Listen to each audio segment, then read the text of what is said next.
স্বাধীনতা সার্বভৌমত্ব বাংলাদেশের অস্তিত্বের প্রশ্নে কিন্তু বিএনপি সবসময় কিন্তু জনগণের পাশে থাকে। 1971 সালে শহীদ রাষ্ট্রপতি জিয়া রহমান স্বাধীনতার ঘোষণা দিয়েছিলেন, রণাঙ্গনে যুদ্ধ করেছিলেন।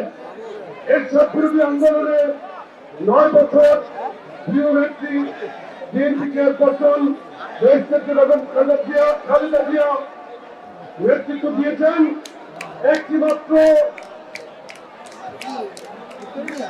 সত্য যে বাংলাদেশের একটি মাত্র উপাধি যেটা বাংলাদেশের কোন নেতার ক্ষেত্রে কিন্তু যায় নাই, সেটা একমাত্র অর্জন করেছেন দেশের জনগণের কাছ থেকে প্রিয় নেত্রী আপসের নেত্রীর খেতাব তিনি পেয়েছেন। এবারের যে জুলাই আগস্টের যে আন্দোলন, এই আন্দোলন ধারাবাহিকভাবে বিএনপির কিন্তু রাজপথে থেকে কিন্তু আন্দোলনের একটি পর্যায়ে এই জুলাই আগস্টের আন্দোলন হয়েছে। এখানেও কিন্তু বিএনপি সার্বজনীন করেছিল। বিএনপির ভারপ্রাপ্ত চেয়ারম্যান জনাব তারেক রহমান এই আন্দোলনের সকল গণতান্ত্রিক দলকে ঐক্যবদ্ধ করার জন্য আহ্বান জানিয়েছিলেন। এক দফার দাবিতে সবাইকে মাঠে থাকার অনুরোধ জানিয়েছিলেন।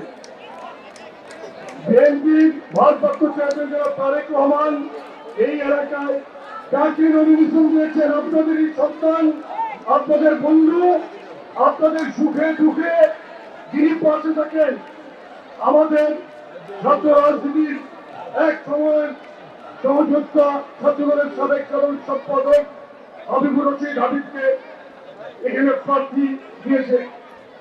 আপনারা, আমি জানি আপনারা হাবিবুর রশিদ হাবিবকে অত্যন্ত ভালোবাসেন। ইতিমধ্যে তার প্রমাণ আপনারা রেখেছেন। আশা করি আগামী নির্বাচনে ব্যাপকভাবে আপনারা ধানের শীষে হাবিবুর রশিদ হাবিবকে ভোট দিয়ে নির্বাচিত করবেন। আমি এই এলাকায় সন্তান হিসেবে প্রায় আপনাদের নির্বাচনী কাজে ইনশাল্লাহ আসবো। সকলের প্রতি অনুরোধ রইল, সকল ভেদাভেদ ভুলে ধানের শীষের পক্ষে কাজ করবেন। ইতিমধ্যে আমি যুবদলের প্রতিটি ইউনিটকে নির্দেশনা দিয়ে দিয়েছি এই নির্বাচনী কাজে সম্পৃক্ত থাকার জন্য। তারই ধারাবাহিকতায় কিন্তু মহানগর দক্ষিণের